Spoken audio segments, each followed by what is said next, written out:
I'm back.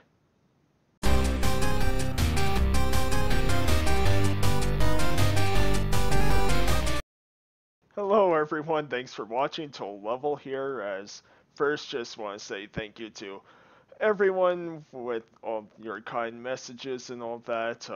If you missed my little quick update video, I was in emergency for a bit. I had kidney stones and was on medication. It was not fun at all. Like, still kind of recovering, and I feel way better. So before anything else happens, I want to make videos. I've been missing this so much. So yeah, again, thank you to all of you for, yeah, just kind words and support and all that. And yeah, let's get started. So, recently I came across one of my favorite channels, one of the videos they did of HappyConsoleGamer, just such an energetic, fun guy with such a great collection, and yeah, just love it. And he did a video recently about modern games he would give perfect scores to, right? So got me thinking because, when we do a lot of top 10 lists of, kind of our favorite video games and all that, there might be one or two sort of more modern games, but for the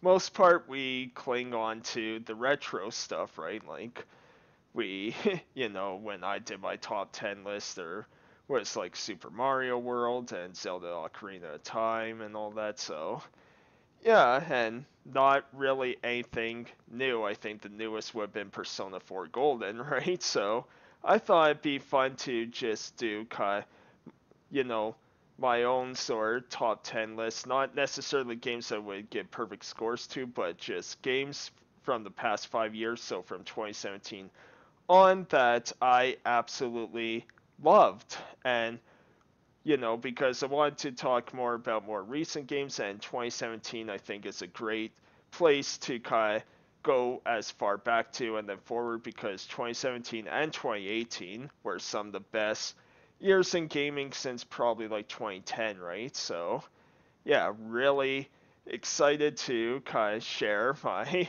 thoughts. So yeah, and right away I'm breaking the rules.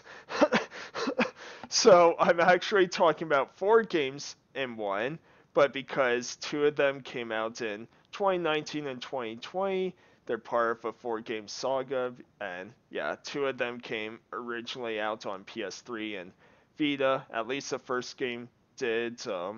Not sure if the second game made it to Vita or not, but and I talked about this. I did a longer series on this, or longer video about this series, these particular games, so won't talk too much about them, but yeah, because the third game is my favorite out of all these.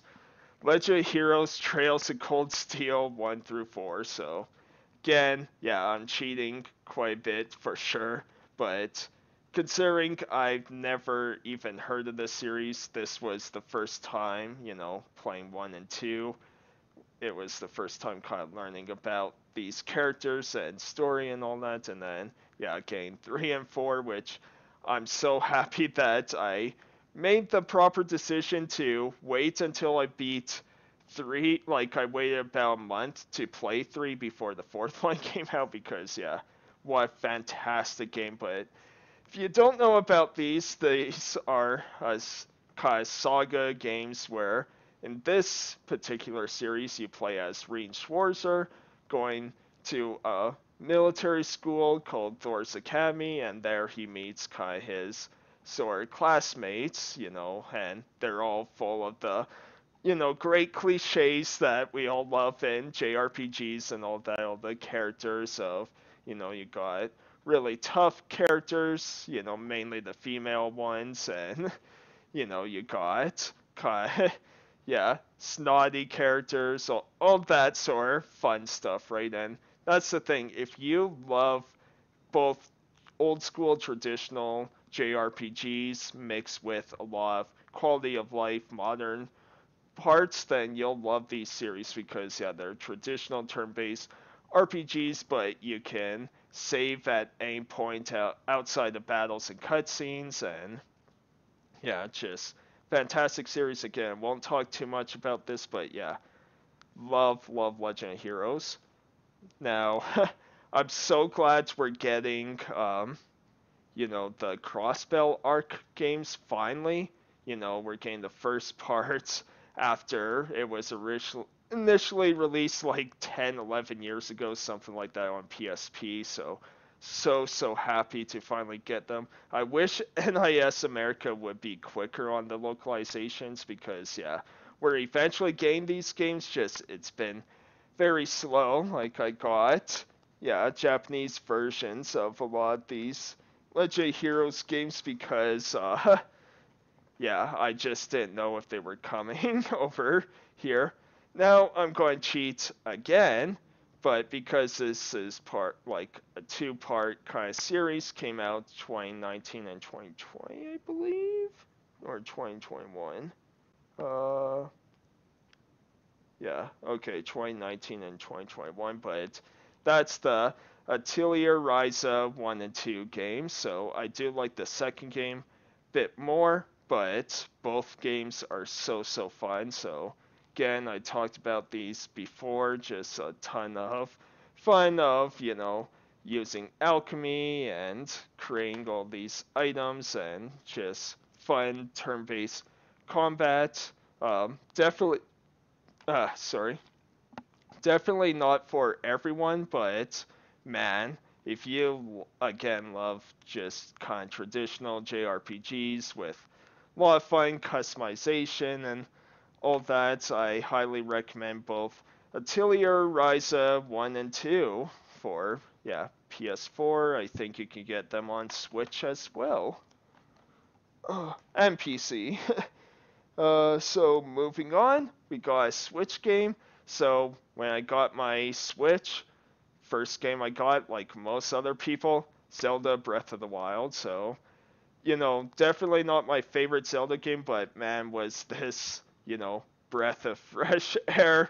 No pun intended, but yeah, just really great shakeup of the traditional formula going from this kind of linear dungeon, item gain certain item experience to kind of this big open world.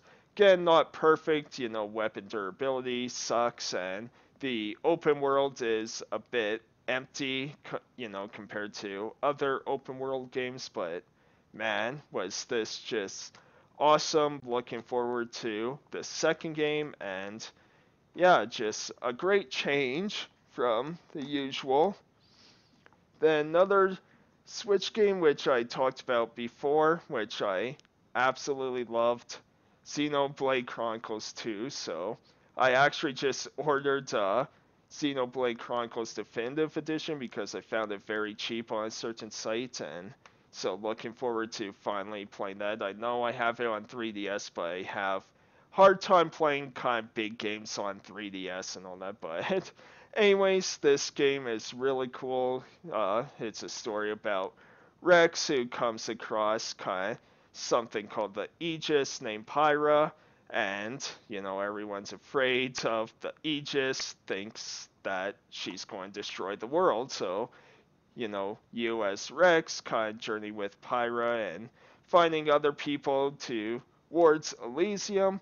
Now, the biggest issue with this game is the Blade's abilities because, like, these Blades have certain abilities where, they can lockpick or have super strength or whatever, and does get frustrating when, especially for main quest stuff, that you can't progress because you don't have a Blade with the right ability. So, hopefully with the third game they'll sort of fix that. I'm looking forward to that, but other than that, man, did I love this game. The music is so awesome, and yeah, just I can't believe it took me until this year to finally play and beat it because I had it for a while.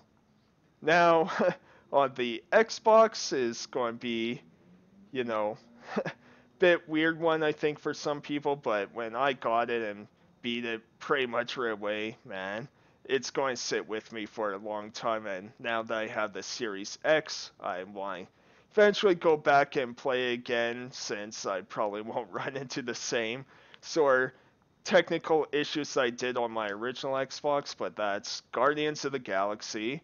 This game, man, it's so fun. I know people had problems with the combat. For me, I loved it, and the dialogue is just what you expect from Guardians. It's full of witty banter and just such a great cast of characters. Awesome soundtrack, just like the movies, and yeah, just a ton of fun. And yeah, I highly recommend this game if you're into, Marvel, Guardians of the Galaxy.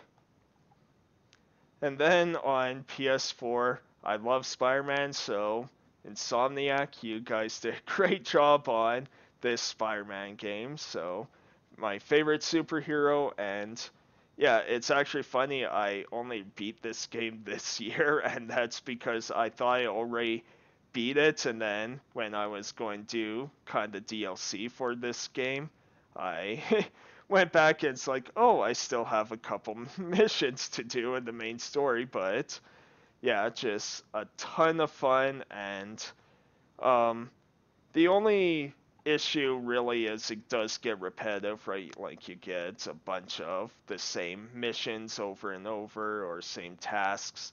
So that stuff like is a bit padded for content and all that. Could use a bit more variety, but overall, this is arguably the best Spider-Man game to date, and yeah, just absolutely love it. Now, got another PS4 Sony exclusive, and man, I can't believe that I didn't like this game at first. Just because of open world games and backtracking and all that, it can get pretty tough for me to get into. But that's Horizon Zero Dawn. I'm so glad I beat this last year finally. But yeah, what an amazing game. So yeah, just kind of this whole mix of kind of Vikings with, modern technology and just, yeah, this journey of Aloy and, oh, I, like, everything about this. I mean, when you first start, it takes a while for sure. For me, it did anyways, just because, again, the whole open world and the few quests you get at the beginning are a lot like, go over here, get this, come back to us. Oh, hey, we got another task for you. Go back, go and do this. Go back to us again, right? So definitely one of those, like, it took a while, but once I got going and unlocked a bunch of fast travel areas and could just go wherever, yeah, absolutely love this.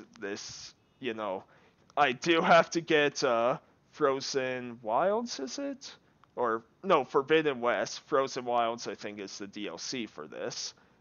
Yes, I see that on the back now, the Frozen Wilds expansion. So yeah, eventually I have to get the sequel to this, but yeah, love this game. Now, just because I said I'm not going to talk about, Persona 4 because, I'm talking about 2017 and up, well, we got a different Persona, Persona 5. So, yeah, what a fantastic game. They did such a great job with sort of the palaces because that was kind of the issue with the previous Persona games is everything was just kind of reskin, dungeon and all that, but this game, man, they so much style. The combat is so fun. Characters aren't quite as good as other Persona games like 3 and 4, but still it's fantastic and a great story of kind of changing these adults' hearts before they kind of do really nasty or continue to do more nasty things to people, right? So just fantastic game. It does start out slow. I will say that it's takes way too long before you get into combat and really get going, like probably close to 10 hours. And I'm not exaggerating, but other than that, yeah, once you get going, you can't put this game down. It's fantastic. Then got a game that I did a game spotlight video on way back when I first started this channel, and it's a game I know I won't convince people to play by all that, but I still want to talk about it because I absolutely loved it. Sakura Wars.